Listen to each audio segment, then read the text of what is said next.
오늘 새물길 교회에 와서 저의 간증을 나눌 수 있는 기회를 주신 하나님께 먼저 감사를 드립니다. 혹시 제가 여기 어떻게 왔는지 아무도 모르실 거예요. 사실은 저 오늘 대타로 오게 됐어요. 다른 분을 섭외를 했는데 그분이 시간이 안 되셔가지고 저를 소개했대요. 그래서 이제 오게 됐는데 정말 2018년 마지막 주일에 또 우리 새물결 교회 성도님들하고 함께 저희 간증을 나눌 수 있어서 너무 기쁘고요.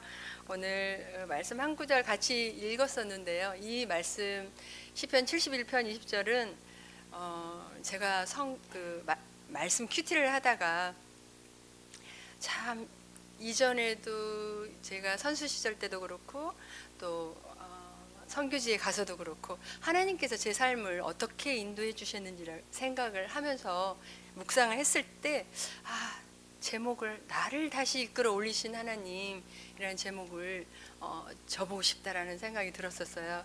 오늘 이 말씀을 같이 나누게 될 때 여러 가지 심한 고난을 보이신 주께서 우리를 다시 살리시며 땅 깊은 곳에서 다시 이끌어 올리신 그 하나님, 오늘 말씀을 나누게 될 때 정말 어떤 고난 가운데 있다 할지라도 다시 이끌어 올리시는 그런 하나님을 동일하게 체험하시게 되기를 간절히 바랍니다.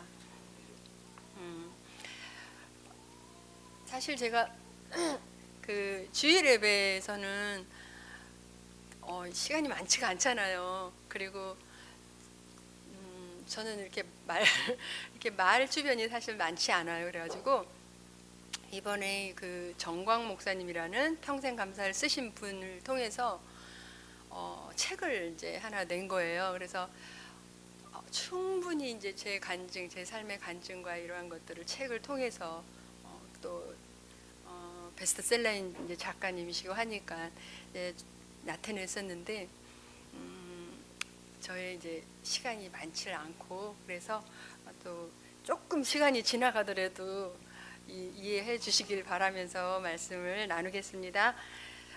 저는 초등학교 3학년 때 탁구를 하기 시작했거든요. 고향이 전북 익산이에요. 혹시 이전에 이리였잖아요. 이리 하면 뭐 생각나시는 뭐 있으세요? 연세 드신 분 좀 기억나실 거예요. 이리역 폭발사고. 저 중학생이었었거든요. 그래서 정말 굉장한 이제 사고였어요. 그래서 많은 분들도 돌아가시기도 하고 그랬는데 저희 이제 집에서는 어머님이 저희 오빠랑 저랑 안 다치게 하기 위해서 뭐 이렇게 저희 감싸다가 이제 코뼈를 또 다치시기도 하고, 왜냐면 그 이리역에서 가까운 곳이었어요, 집이. 그러다 보니까 더 큰 피해가 있었거든요. 한 20분이 흘렀는데 또다시 그런 사고가 또 한 번 발생할 거라는 얘기를 듣게 돼요. 그래서 이제 여기서 이제 멀리 떨어진 곳으로 피신을 하기 위해서 나갔다가 제가 생각나는 게 있어서 집에 돌아와서 이 물건을 꼭 가져가야 되겠다 싶어서 이제 집에 돌아와서 그 물건을 가져가게 되는데, 한번 알아맞혀 보실래요? 어떤 물건을 가져오기 위해서? 뭐 어떤 분은 성경책, 어떤 분은 탁구 라켓 이제 그러신. 사실 제가 그때 믿음이 좋지가 않았어요. 그래서 성경책은 아니고 라켓을 가지고 가기 위해서 이제 간 거예요. 저는 이제 초등학교 3학년 때 탁구를 하기 이제 시작했는데, 중학교 때 그런 꿈이 있었어요. 훌륭한 탁구 선수가 돼서 국가대표 선수가 돼서 명예로운 사람이 되고 싶은 그런 꿈이 있었기 때문에 언제 어디서 무슨 일이 있다 할지라도 이 탁구 라켓은 제가 꼭 가지고 있어야 된다는 생각을 했던 것 같아요. 그래서 그 와중에도 피신을 하러 갔다가 다시 집에 돌아와서 라켓을 가지고 다시 그 피신을 한 기억이 있는데요. 그만큼 이제 저는 꼭 국가대표가 되고 싶었어요. 그런데 제가 팔에 부상을 당하게 돼요. 그래서 너무 심하면 팔을 올리지도 내리지도 펴지도 구부리지도 못할 정도로 팔이 아프게 돼요. 그래서 이제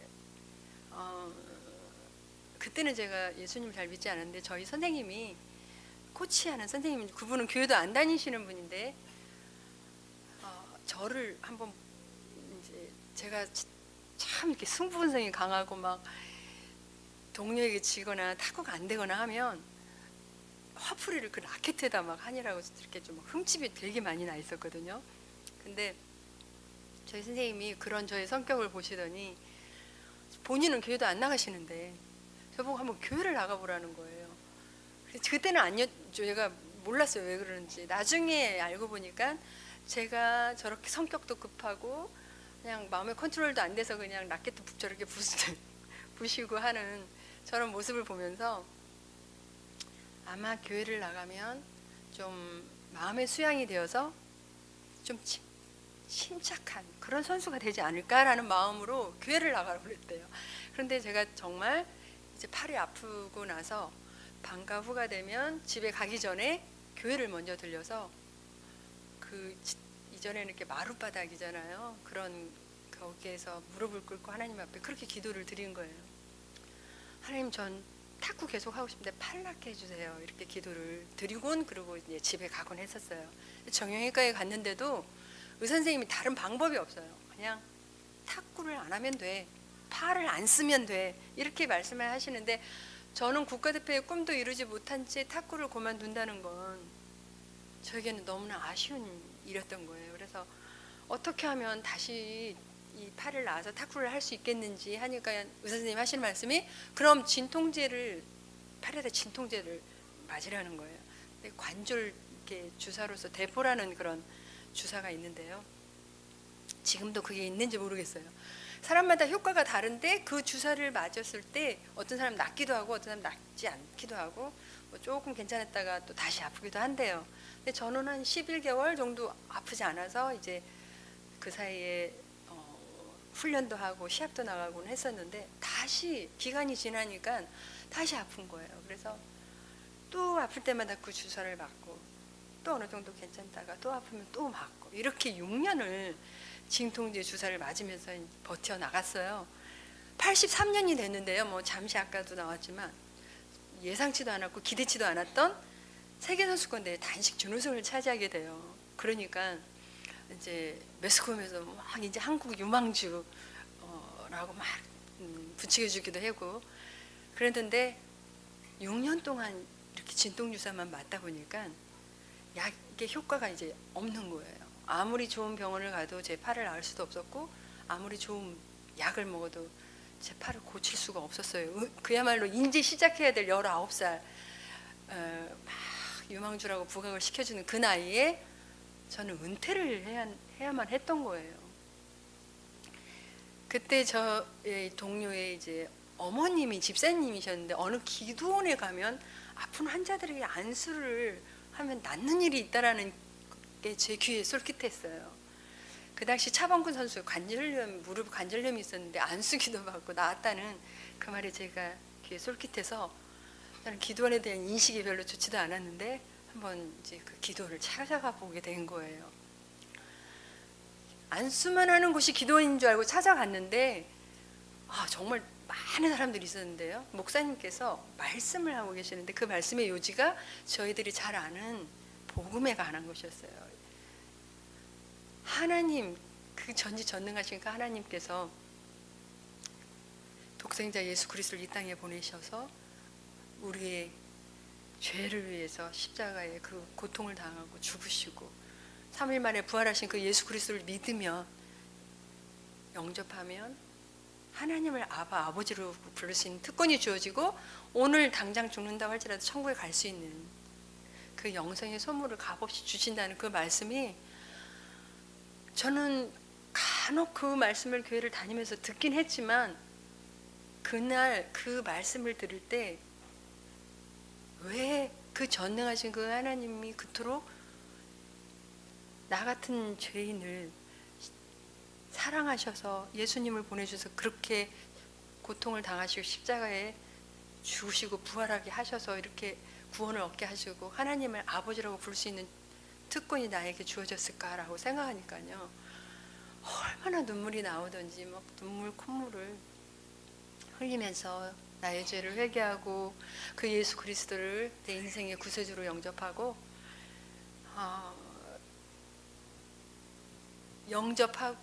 이제 예수님을 믿게 된 거예요. 그리고 나서 목사님의 안수기도의 시간이 되었는데 저도 가서 안수기도를 받았어요. 안수기도를 받고 이제 숙소에 돌아와서 제가 이렇게 삐걱삐걱 소리가 나면서 6년 동안 아팠던 제 6년 아파 진통제만 맞았던 팔이었잖아요. 이렇게 돌려보고 저렇게 돌려봐도 팔이 아프지가 않는 거예요. 하나님께서는 하시고자 하는 일이라 무엇이든지 하실 수 있는 분이라는 걸 저는 처음 체험했어요. 하나님께서 안수기도를 통해서 제 팔을 낫게 하셨어요. 그 감격과 예수 그리스도를 영원히 죽을 수밖에 없는, 지옥에 갈 수밖에 없는 나를 제가 오늘 당장 죽는다고 할지라도 천국에 갈 수 있는 그 영생의 선물을 갚아주신 그 감격과 저는 너무 기뻐서요.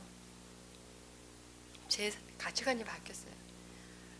훌륭한 탁구 선수가 되어서 명예로운 사람이 되겠다라는 저의 중심에서 탁구라는 달란트를 주신 하나님께 영광을 돌리겠다라는 하나님 중심으로 제 사고가 이제 바뀌게 되었어요.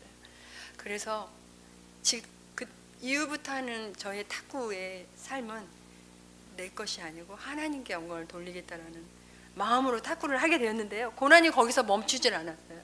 1년 후에는 간염을 앓게 된 거예요. 운동선수가 막 반복 훈련을 하게 되잖아요. 그런데 연습을 제대로 할 수가 없어요. 하루를 무리하면 이틀 3일을 쉬어야 될 정도로 몸에 이렇게 증상이 나타나는 거예요. 8시만 되면 불빛도 못 보겠고 피곤하고 다리에 힘도 없고 두통이 있고 그래서 연습을 제대로 할 수가 없는 거예요. 그런데 그런 이 몸을 이끌고 또 이렇게 국제대회에 출전하고 그러면 아까처럼 은메달을 따고 돌아오고 이럴 때도 기쁨도 있었지만 승리의 기쁨도 있었지만 패배의 아픔도 맛보게 되잖아요. 그런데요, 이 세상이 이렇게 냉정한 거구나, 승부의 세계는 이렇게 냉정한 거구나 저는 그때 알았어요. 잘하면 매스컴에서 부추겨주더니요, 제가 못하고 돌아오니까 그냥 신문에 그 타이틀이 바뀌어요. 그전에는 중국 킬러 양형자 이러고 유망주 막 이러더니요, 지고 돌아오니까 노장이 됐다는 둥 병자가 됐더니 야, 진짜 이렇게 승부의 세계는 냉정한 거구나 그러면서요, 86년 아시안게임과 88년 올림픽이요, 그 당시 서울에서 있었어요. 그 탁구는요, 88년 올림픽에는 이전에 올림픽 종목이 아니었어요. 88년 처음으로 채택이 됐단 말이에요. 그런데 그 중요한 대회를 앞두고 저를 국가대표에서 탈락시키는 거예요. 굉장히 실망하고 좌절하고 방황의 시간을 갖게 돼요. 이렇게 몸도 아픈데 이쯤에서 그냥 탁구를 그만두는 게 낫지 않을까 이러면서 방황의 시간을 갖게 되는데요. 그때 제가 읽었던 말씀 중에 잠언이 왜 31장까지 있잖아요. 그러면 그 날짜별로 한 장씩 읽는 거예요. 오늘이 30일이면 30장을 읽고 24장을 보는데 16절에 이런 말씀이 있었어요. 대저 의인은 7번 넘어질지라도 다시 일어나오냐.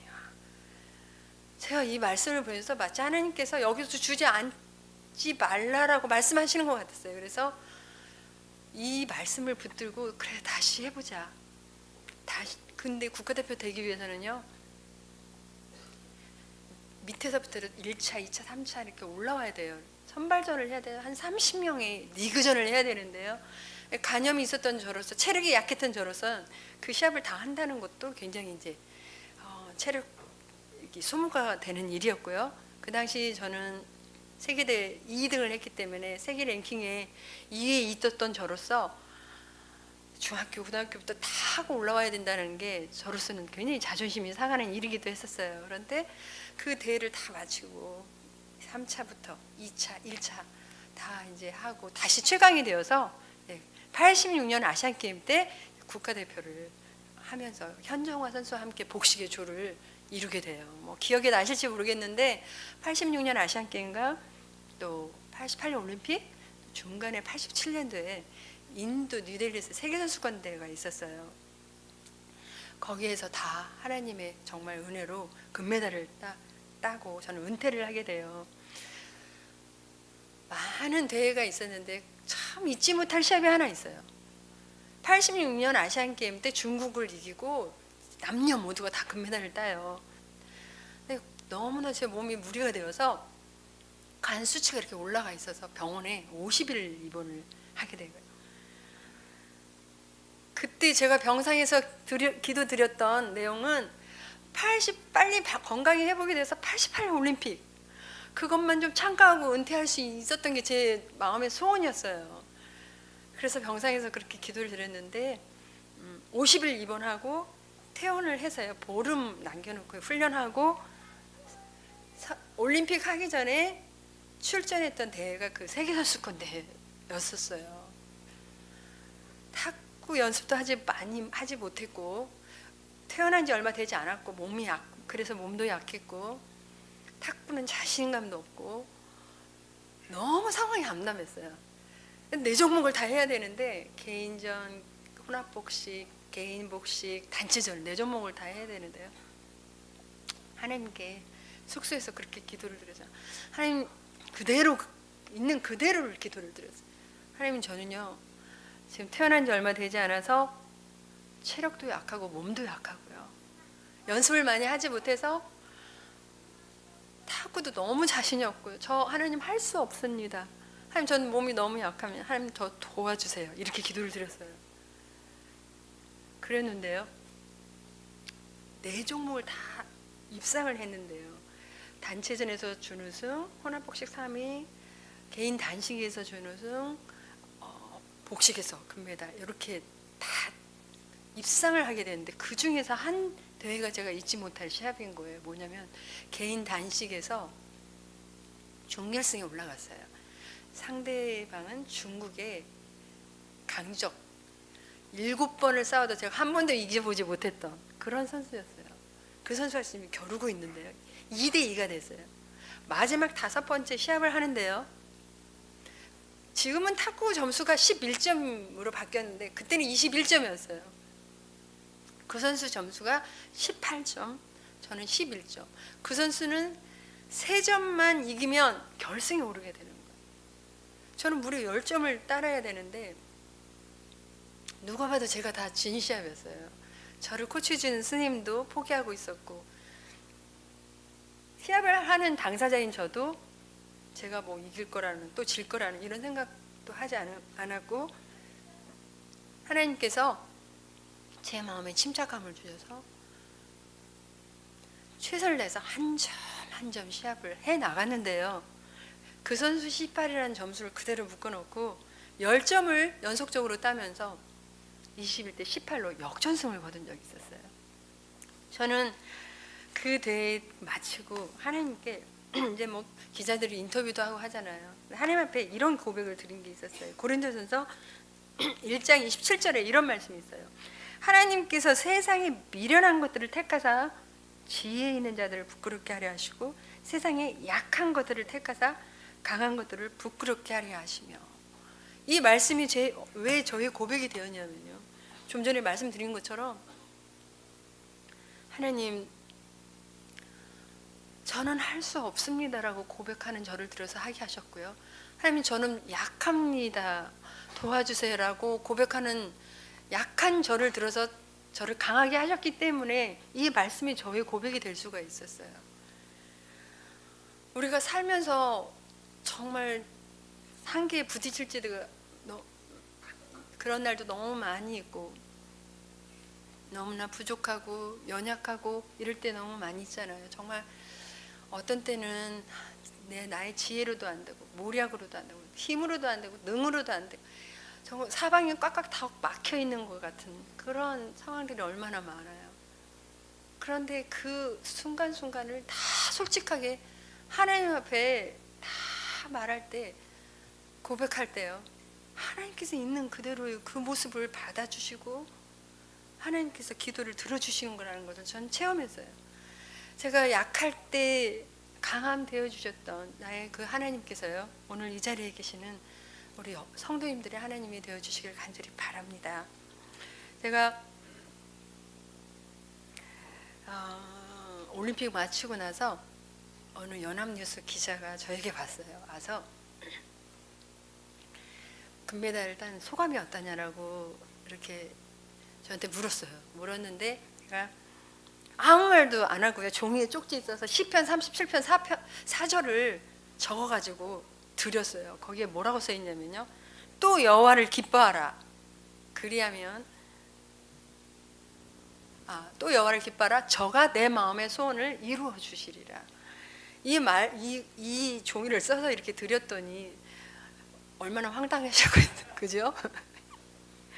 하나님께서는요, 우리가 하나님 앞에 하나님을 기쁘시게 하고 하나님께 예배드리고 나아갈 때, 하나님 앞에 간구하고 기도할 때 우리들의 마음을 소원을 이루어 주시는 하나님인 것을 저는 믿습니다.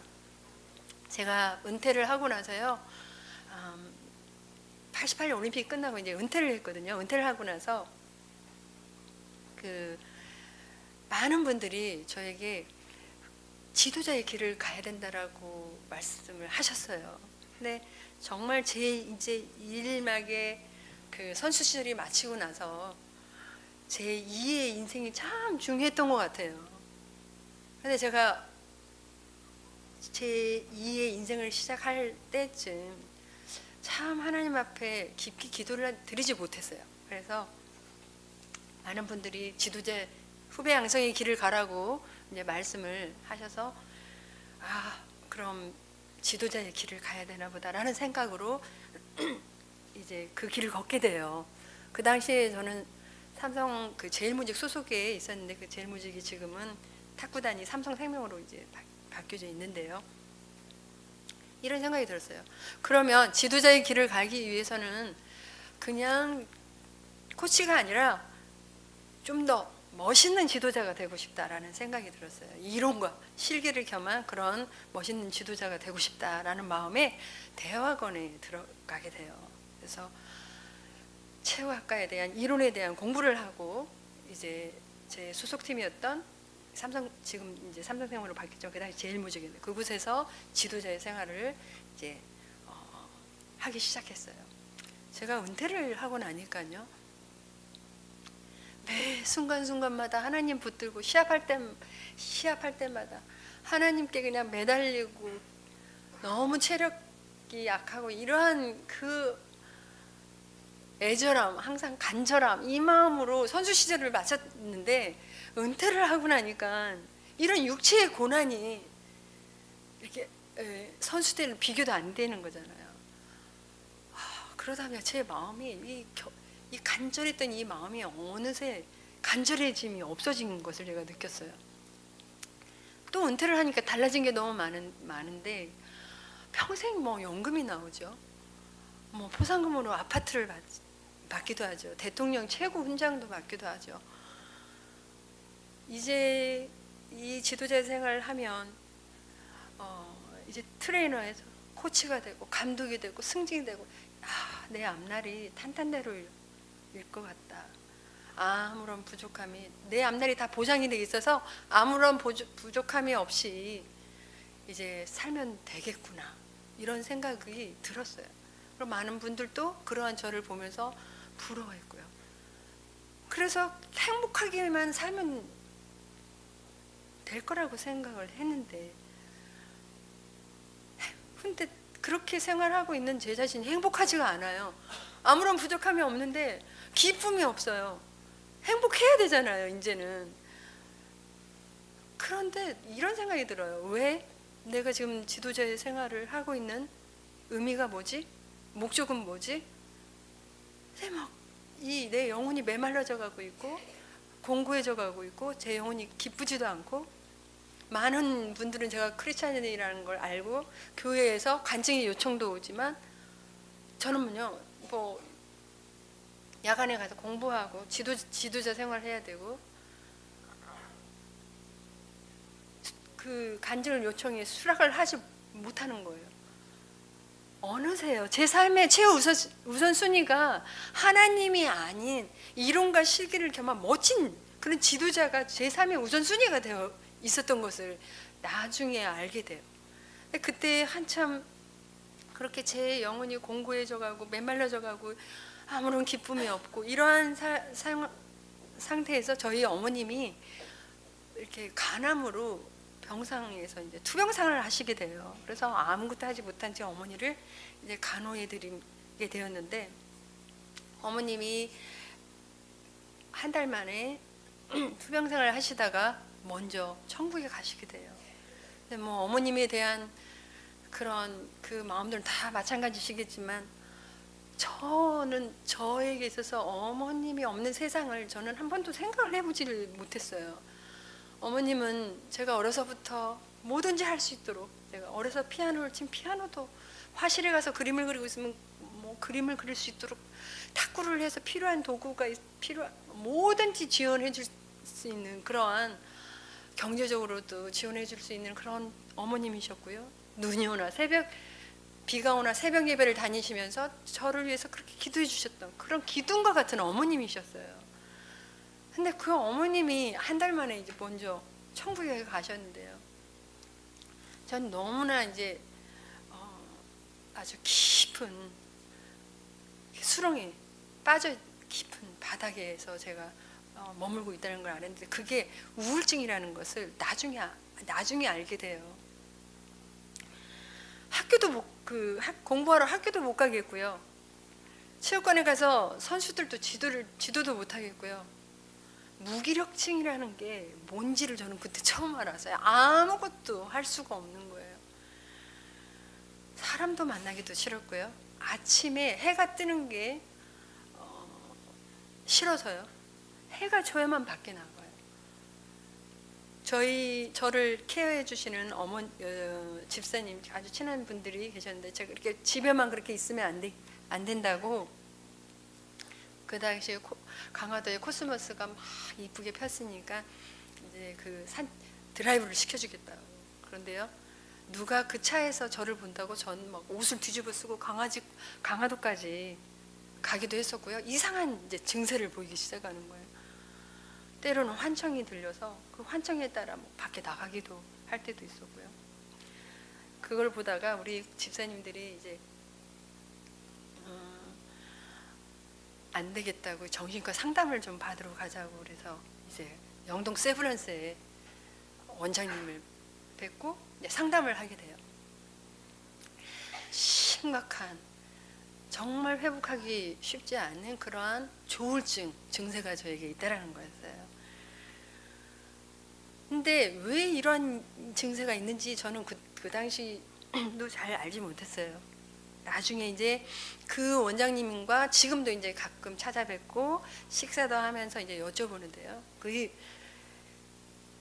여쭤봤어요. 왜 그렇게 우울증과, 요즘 시대에 너무나 많은 사람들이 우울증을 겪고 조울증을 겪고 하는데 그런 이유가 뭔지. 근데 그 많은 여러 가지 이유가 있지만 그 이유 중에 한 가지를 말씀을 해주셨는데요.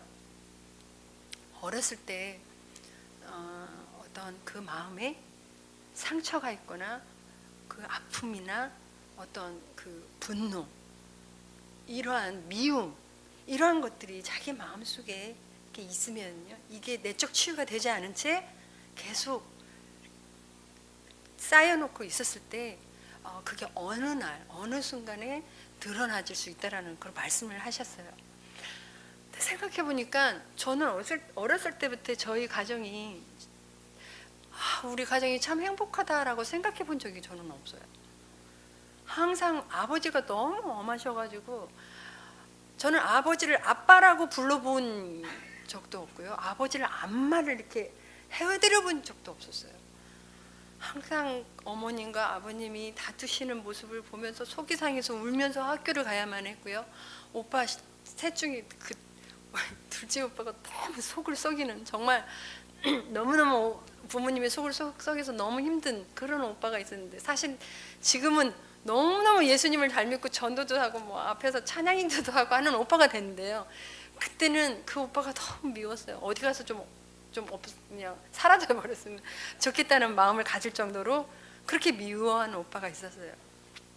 그런데 그 제 속에 그러한 아픔과 미움과 어떤 상처, 내 속에 있는 그 분노, 이러한 것들을 쌓아둔 채 저는 선수 생활을 해야 됐고, 그 선수 생활을 한 시합이 마치면 또 다른 시합을 준비하고 계속 또 다른 시합을 준비하면서 저는 내적 치유를 할 수 있는 시간이 저에게 없었던 거예요. 그런데 그 원장님을 통해서, 그 원장님은 내적 치유를 쓰신 그 오늘의 교회 집사님이셨는데, 그 그분의 책을 통해서 그분과의 상담을 통해서 제 상황을 정확히 알게 되었고, 이제 제가 너무나 이제 증세가 심하면요, 제가 그 상담을 받으러 가지도 못해요.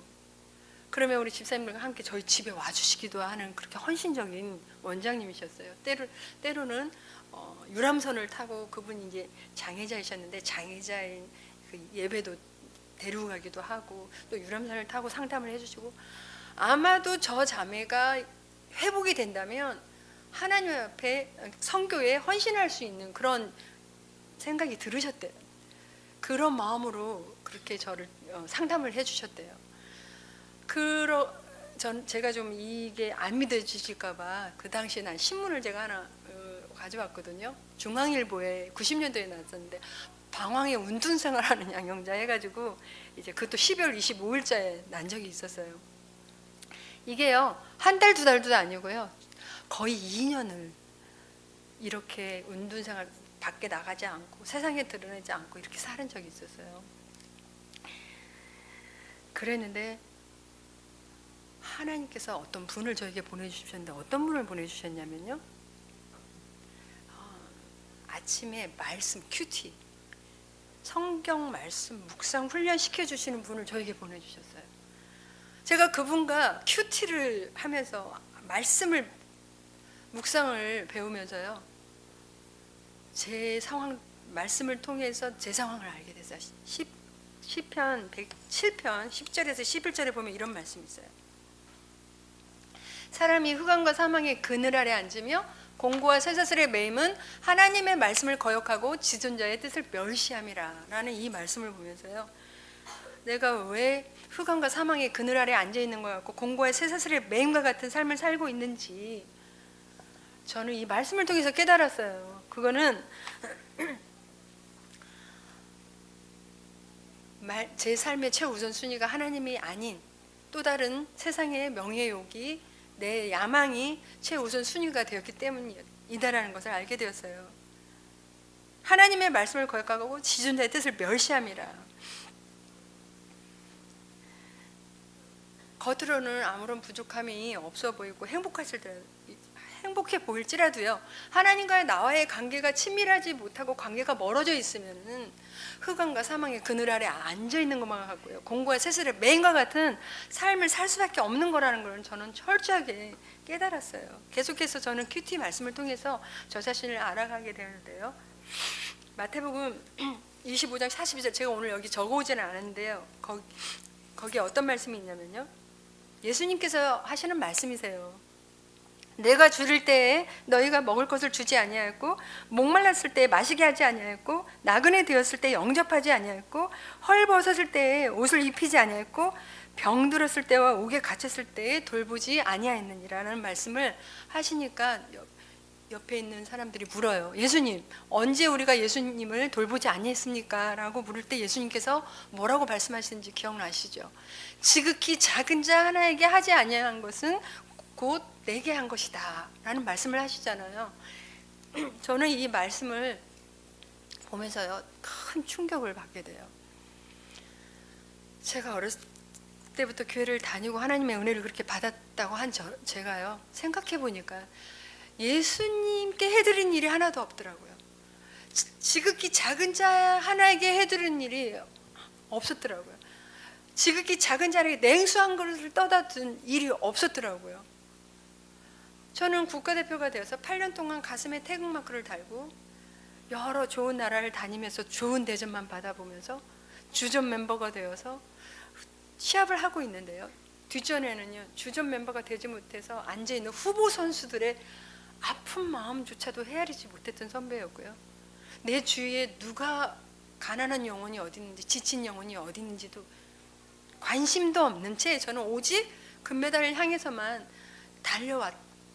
달려갔던 이기적인 그런 삶을 살아왔구나라는 것을 저는 이 말씀을 통해서 알게 되었어요. 제가 좋아하는 찬양이 있었는데요, 그 당시, 요즘은 잘 안 부르는데 그 당시에 이제 불렀던 찬양들 중에 낮엔 해처럼 밤엔 달처럼 이라는 그런 찬양이 있어요. 거기에 후렴에 보면 이런 내용이 있죠. 나의 일생에 꿈이 있다면 이 땅의 빛과 소금 되어 가난한 영혼, 지친 영혼을 주님께 인도하고 푼데 나의 욕심이 나의 못난 자아가 언제나 커다란 짐되어 나를 짓눌러 마음을 공곡해 하니 예수여 나를 도와주소서. 제가 이 찬양을 참 즐겨 불렀는데요. 제가 어느 날 이 찬양을 운전하면서 가면서 이 찬양을 부르면서요 엉엉 울었어요. 나의 일생에 꿈이 있다면 이 땅의 빛과 소금 되어 가난한 영혼, 지친 영혼을 주님께 인도하고 푼데, 그러면서요 찬양을 부르면서 엉엉 울면서 하나님께 그렇게 기도를 드렸어요. 하나님, 제가 겪고 있는 이 우울증이 회복이 된다면 제가 이런 가사 같은 삶을 살고 싶습니다. 주의 사랑은 베푸는 사랑, 값없이 거저주는 사랑. 그러나 나는 받는 것보다, 주는 것보다 받는 거 더욱 좋아하는, 이런 2절의 내용이 있잖아요. 나의 일생에 꿈이 있다면 이 땅의 빛과 소금 되어 가난한 영혼, 지친 영혼을 주님께 인도하고 푼 그런 사람이 되고 싶다라고 하나님 앞에 간절히 기도하면서, 부르짖으면서 기도하면서 나아갔을 때요, 하나님께서 시편 107편 20절에 이런 말씀을 주셨어요. 그의 말씀을 보내어 그들을 고치시고 위험한 지경에서 건지시는도다. 하나님께서 말씀을 저에게 보내주셔서요 위험한 지경에 있는 저를 다시 건져주셨어요. 하나님의 말씀의 광채가 저에게 빛을 비추기 시작하니까요, 정말 회복하기 어렵다고 하는 그 조울증에서, 그 우울증에서 저는 회복되어 가기 시작했어요. 이처럼요, 하나님의 말씀은 살았고 운동력이 있어서 좌우의 날쌘 어떤 검보다도 예리해요. 홍과 영감이 관절과 골수를 찔러 쪼개기까지 한다고 말씀하셨는데요, 요즘 시대에 얼마나 우울증과 조울증이 심각해요. 저는 그런 분들에게 꼭 부탁을 드리고 싶어요. 정신과에 가서 상담을 받으시고 약을 복용하시고 정말 중요해요. 그런데 저는 그 약을요 그냥 방 한 구석에 처방으로 먹지 않았었거든요. 그랬는데 그 약이 정말 중요해요. 그런데 그거보다 더 중요한 게 있는 거예요. 하나님의 이 말씀인 거예요. 하나님의 말씀에 광채가 들어가기 시작하면요 변해요. 바뀌어요. 회복돼요. 하나님의 말씀은 이렇게 능력이 있는데요, 혹시 이 가운데 저처럼 우울증으로 고생하는 분도 계실 수도 있고요, 또 여러 가지 심한 고난 가운데 아직도 해결되지 않는 문제로 아직 그 긴 터널을, 끝도 보이지 않는 그 긴 터널을 지나고 있는 분들도 계실 수도 있고요, 또 영적으로 방황하고 있는 그런 상황에 계실 수도 있고요. 하나님과 관계가 나도 모르게 언제부터인지 멀어져서 친밀한 관계를 이루지 못한 그러한 분들도 있고요, 마음에 분노와 아픔과 상처, 미움, 이러한 것으로 상한 감정으로 짓눌려 계시는 분들도 있고요. 하나님께서 오늘 호세아 1장으로 3절로 이렇게 말씀하고 계세요. 오라, 우리가 여호와께로 돌아가자. 여호와께서 우리를 찢으셨으나 도로 낫게 하실 것이요 우리를 찢으셨으나 싸매어 주실 것임이라. 그러므로 우리가 여호와를 알자. 힘써 여호와를 알자 라고 말씀하고 계세요. 하나님께서 먼저 여호와께로 돌아오라고 말씀하고 계세요.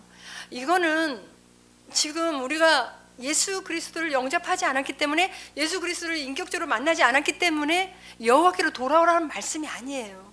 물론 그런 말씀도 있죠. 이 말씀은요, 우리가 하나님보다 더 집착하고 더 사랑하고 더 좋아하고 있는 그 무언가가, 그 우상이, 마음에 그 우상이 있다면 그것으로부터 내려놓고 돌아오라고 말씀하고 계시는 거예요. 조금 전에 저는 말씀을 드렸죠. 제 삶의 최우선순위는 하나님이 아니었고 이룬과 실기를 겸한 멋진 지도자, 그 명예였다고 말씀을 드렸잖아요. 어떤 분들은 재물이 될 수도 있죠. 어떤 분들은 또 저처럼 명예가 될 수도 있고요. 또 너무나 많은 게 있을 것 같아요. 부모님들은 집착하고 있는 자기 자녀가 우상이 될 수도 있고요.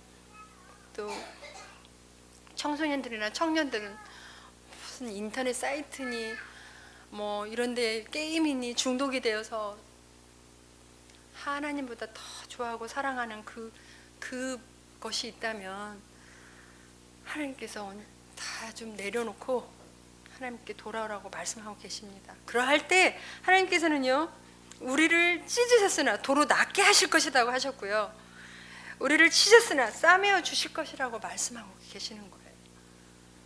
시간에 우리 예수 그리스도의 십자가 밑에 우리가 하나님보다 더 사랑하는 게 무엇인지, 그 마음의 우상이 무엇인지 한번 다 십자가 밑에 다 내려놓고 우리 삶의 최우선순위를 예수 그리스도만 올려놓고 오직 예수 그리스도 한 분만 바라보고 그분 한 분만 만족하고 그분 한 분만을 의지하며 살게 된다면요, 하나님께서는, 그리고 여호와를 알자 힘써 여호와를 알게 될 때, 말씀의 빛이 우리 안에 들어가게 될 때 여러 가지 심한 고난을 가운데 있다 할지라도 땅 깊은 곳에 있는 우리를 살리시고 다시 이끌어 올리시는 우리 인생이 될 줄 저희는 믿습니다.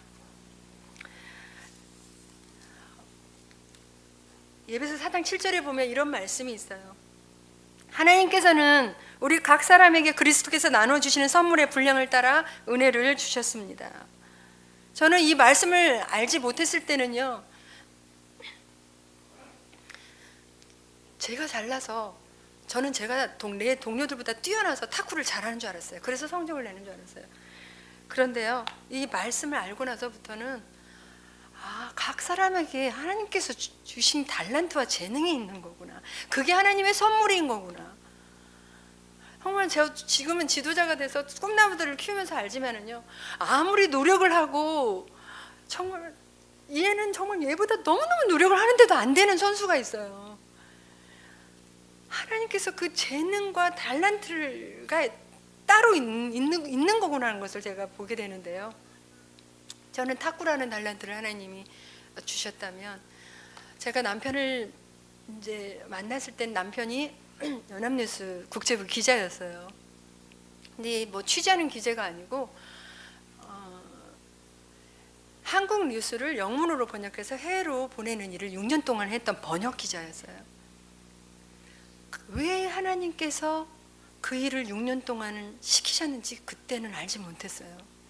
97년에 저희가 몽골에 선교사로 갔는데요, 저희 가족이 이제 선교사로 가서 2년 동안 언어 훈련을 하고 나서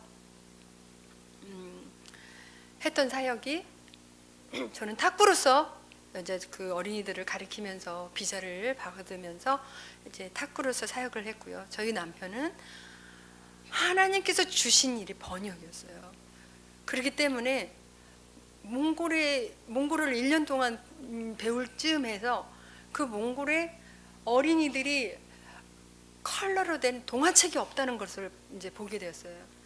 그래서 진짜 달란트가 있는 분들은 다르더라고요. 뭐 뚝딱뚝딱 이렇게 번역을 하더니요, 10권의 기독교 가치관이 들어있는 그 애니메이션 10권을 선택해서 이제 번역을 해서 어린이들에게 보급을 하게 되고요.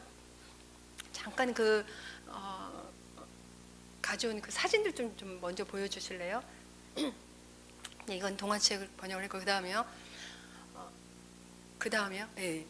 그리고 이제 저도 몽골에 가서 사실을 알았어요.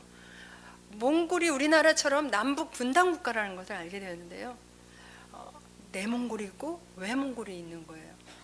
그런데 저희가 처음에 갔던 몽골은 저 위에 있는 외몽골, 울란바토르가 수도라는 그 몽골인데요, 위에 말은 서로 통해요. 말은 같은데 문자가 다른 거예요.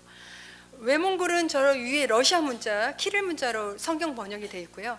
그 다음에 그 밑에 수직 문자로 되어 있는 게 내몽골, 중국 안에 있는 내몽골 그 성경 수직, 그 나라의 고유 문자예요.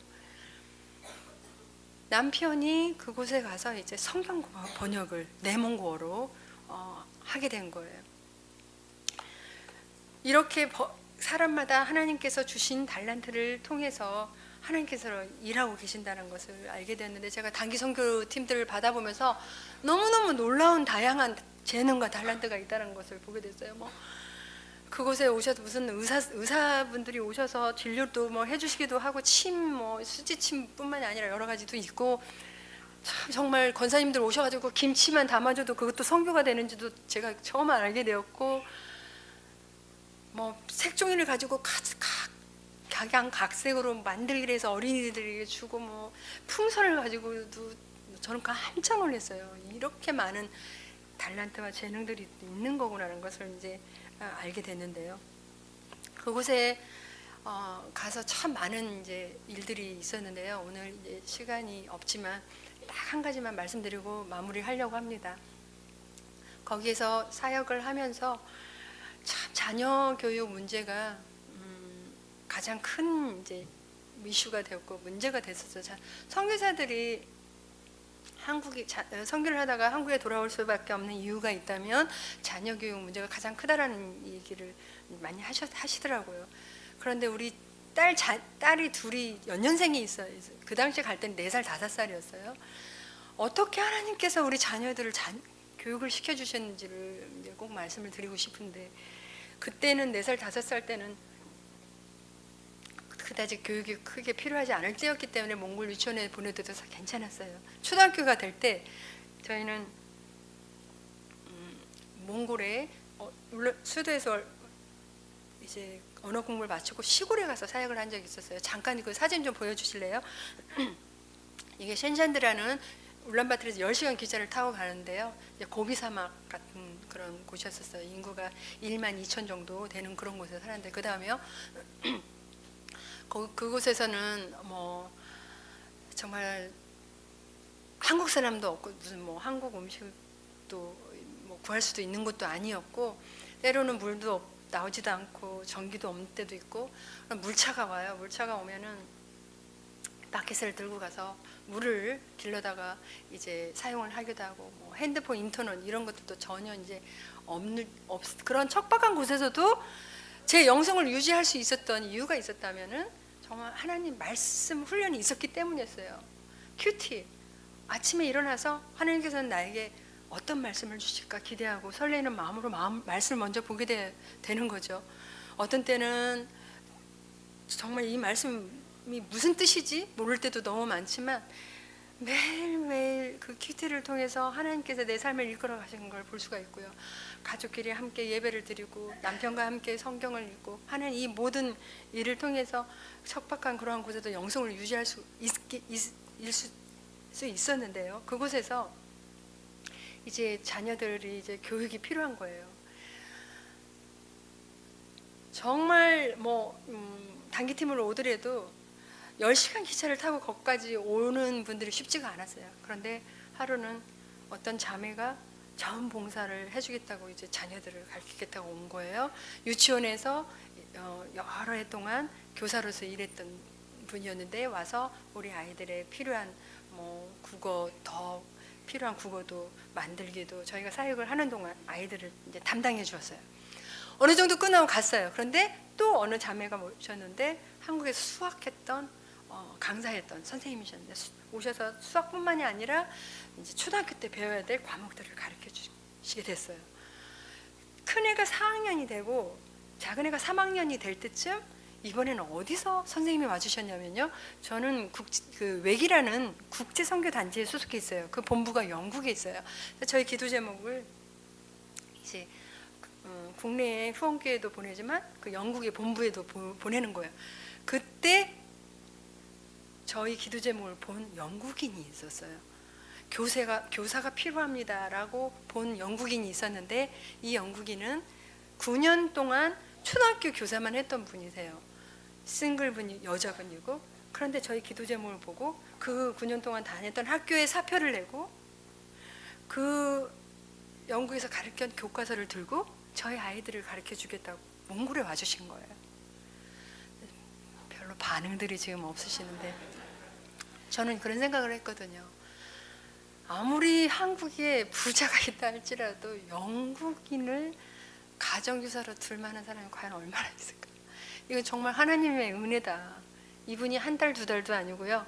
1년, 2년도 아니고요. 큰애가 초등학교 졸업할 때까지 3년을 헌신해 주셨어요. 그리고 이제 이분은 중학교를 가르친 경험이 없기 때문에 다시 이제 영국에 돌아가셨는데 2012년인가요? 그때 런던에서 올림픽이 있었죠. 선생님께 연락을 드려서 오랜만에 만났어요. 그래서 선생님 요즘 어떻게 지내시냐고 여쭤보니까 이전에 사표냈던 학교에 다시 복직하셔서 지금 교사로서 활동을 하고 계신다는 말에 너무나 감사했고 너무 반가웠고 정말 평생 잊지 못할 그런 선생님이시죠. 저의 은인이죠. 그런데 이제 중학교를 가야 돼요. 근데 그때는 저희가 어디 있었냐면 좀 전에 말씀드린 내몽골에 있었던 거예요. 그래서 그곳에도 국제학교가 있는 것도 아니고 또 뭐 한인학교가 있는 것도 아니고 하나님 앞에 기도드렸어요. 그런데요, 대전에 국제학교가 있는데요, 그곳에 선교사 자녀들에게 혜택을 준다는 얘기를 듣게 돼요. 그래서 그곳에 가서 인터뷰를 하는데요, 교장선생님하고 인터뷰를 하는데 교장선생님 몇 마디 인터뷰를 해보더니 아이들 빨리 시험을 보래요. 몇 학년을 배치해야 되는지, 영어 실력이 어느 정도 되는지 보기 위해서. 그리고 저에게 필요한 서류를 막 띄우래요. 이거 마치 입학이 다 된 것처럼 느껴지는데 제가 제일 궁금했던 게 있었어요. 한국이 국제학교 학비가 비싸다 그러는데 과연 얼마만큼 혜택을 줄까? 제가 가자마자 사무실에 가가지고 이 학교 학비가 얼마인지 물어봤어요. 지금은 엄청나게 더 비싸졌는데 그때도 굉장히 비쌌어요. 25,000불. 2명이니까 5만 불인데 한국 돈으로 계산하니까 5,500만 원 환율을 따져보니까 그 정도 되겠더라고요. 야, 1년에 5,500만 원 드는 이 학교에 과연 얼마나 혜택을 주는 걸까? 그런데 교장선생님이 그 학비 얘기를 끝까지 안 하시길래 제가 할 수 없이 여쭤봤어요. 근데 저희가 내야 될 학비가 얼만데요? 라고 여쭤봤어요. 교장선생님 뭐라고 말씀하시냐면요, 네가 내고 싶은 만큼만 내. 그게 10불도 좋고 100불도 좋아. 10불 얼마인 줄 아시죠? 11,000원. 100불은 11만 원. 제가 그 말씀을 교장선생님이 하시는데 한 말도 할 수가 없었어요. 마치 그 교장선생님의 입술을 통해서 저에게 자녀 교육 걱정하지 말고 열심히 일하라고 그렇게 위로해 주시는 것 같았어요. 큰아이가 중학교 1학년부터 고등학교 3학년까지 6년을, 그리고 작은 아이는 초등학교 6학년부터 고등학교 3학년까지 7년을요 정말 작은 학비만 내고 그 국제학교에서 졸업을 한 거예요. 저는요 마태복음 6장 33절에 있는 말씀을 기억합니다. 너희는 먼저 그의 나라와 그 의를 구하라. 그리하면 이 모든 것을 너희에게 더하시리라. 이 말씀이에요. 근데요, 이 말씀을 보면은 사람들이 야, 그러면 먼저 그의 나라와 그 의를 구하라. 그리하면 이 모든 것을 너희에게 더하시리라. 말씀을 보면 그럼 모든 걸 다 내려놓고 나갔을 때 하나님께서 책임져 주신다? 그 말씀이 아니에요. 이 말씀은 우리가 하나님의 옳은 길로 나아가고 하나님 앞에 예배를 드리고 우리가 하나님 앞에 정말 거룩하게 살려고 노력하고 전도하고 선교에 힘쓰는, 보내는 선교사로서, 또 여러 가지 기도해주는 선교사로서 이러한 부분에 있어서 그렇게 될 때 그러한 삶을, 너희들의 삶을 내가 통치할 수 있게 내어다오라는 뜻인 거예요. 그렇게 될 때 내가 너희들의 삶을 다 책임져 줄게, 모든 것을 더하시리라는 그 뜻인데요. 참 많은 분들이 이 말씀을 이제 오해를 하고 있는데요. 저는 이런 생각이 들어서 내가 하나님의 일을 하고 있을 때 하나님께서는 내가 걱정하고 근심하는 일을 대신해 주시는구나 라는 것을 생각하게 되었는데요. 바라기는 우리 모두가요, 먼저 그의 나라와 그 의를 구하게 될 때 하나님께서 모든 것을 더해 주시는 것을 체험하시게 된 저와 여러분들이 되기를 간절히 바랍니다. 제가 다니엘서 12장 3절 말씀이 저의 평생 소원이에요. 많은 사람을 옳은 길로 인도한 사람은 별처럼 영원히 빛날 것이다 라는 말씀이에요. 어떻게 하면 많은 사람을 하나님 앞으로 인도할 수 있을까? 정말 이 말씀이 저는 전에도 지금도 앞으로도 저의 사모하게 될 말씀이 되는데요. 어떻게 하면 하나님께 옳은 길로 돌아올 수 어떻게 할 수 있을까라고 생각을 해볼 때 제가 뭐 한국 교회에서 이렇게 간증도 하지만 다른 나라의 선수들을 데리고 시합을 나갈 때도 있고 다른 나라어로 이렇게 할 수 없어요. 그럴 때는 제 이렇게 A4 용지에 간증을 일본에 갈 때는 일본어로, 중국에 갈 때는 중국어로, 뭐 태국에 갈 때는 태국어로, 뭐 아랍이면 아랍어로 이렇게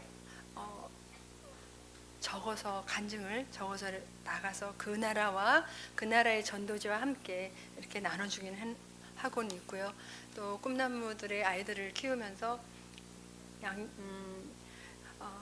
선수들과 함께 예배를 드리고 또 양육하고 영적으로 그러한 이제 일들을 하면서 하나님께서 저에게 주신 재능과 달란트를 다시 하나님께 돌려드리는 그러한 저와 여러분들이 되기를 간절히 바랍니다.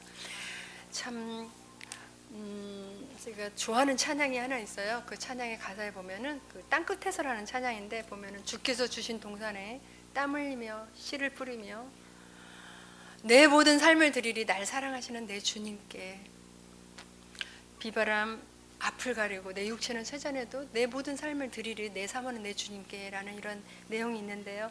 말하기는 우리 주께서 주신 동산이 우리가 있는 그 자리고 내 가족, 내 가정과 내 사업처와 내 학교와 내 직장과 내가 있는 이곳이 될 텐데요. 우리 새노래 물결 성도님들 또 받은 하나님의 그 십자가의 은혜를 생각하시면서 다시 하나님 앞에 빚진 자로서의 삶을 살게 되는 저 여러분들이 되기를 간절히 소망합니다. 기도하시겠습니다.